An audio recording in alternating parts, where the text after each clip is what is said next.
Welcome to Undercover Fan, where I go to a team sports bar and try to learn the ways of their fan base. And today, I'm actually going to a Dallas Cowboys sports bar here in Los Angeles. So the first thing is my disguise. I have a Dallas Cowboys leather jacket that I got at a flea market in North Carolina, and I also have a Cowboys hat. The Cowboys hat I'm kind of iffy on. It might be a little bit overkill. I don't want to draw too much attention to myself, but I also do want to be in theme.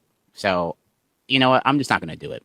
So there are a couple things that, as an undercover fan, that I look for. One, how the fan base operates, how rowdy they are for their team, how they treat opposing fans. That's a really big thing because sometimes you can be an opposing fan that just wanders into a random bar and suddenly you're in enemy territory. So those are the things I'm going to be looking out for today. This is actually the first time I've been around Cowboys fans. I've never been to a Cowboys team anything. So I'm really interested to see how they are. This fan base faces the Eagles today, and they just recently traded Micah Parsons, so I'm really interested to see how morale goes. But yeah, I'm going to be wearing my Dallas Cowboys leather jacket. I'm going to be wearing I have a cowboy hat.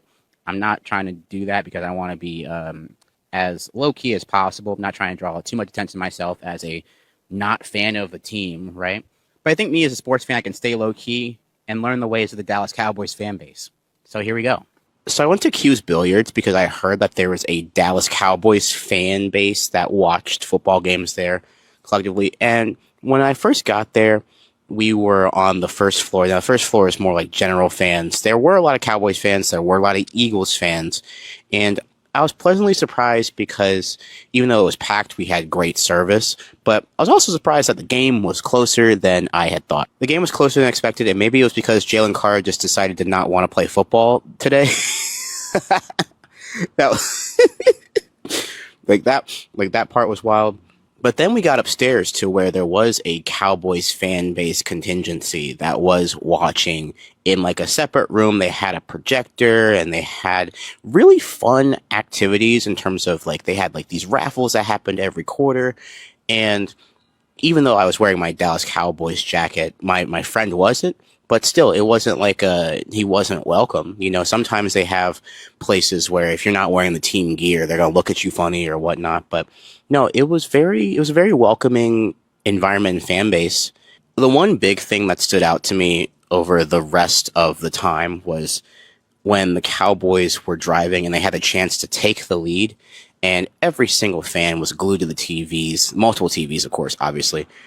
And then just the pure despair when the Cowboys fumbled the ball away. You could just see it throughout. You could just hear it throughout the bar. You can just see it. And I've been around a lot of negative and bleak fan bases. That guttural sigh just did something to me. I just felt bad. Even though a lot of people in the room had seen Super Bowls in this lifetime, there were a lot of people in the room that haven't. And I just started to feel bad. And this is coming from a Bengals fan. I was starting to feel bad because I was like in it.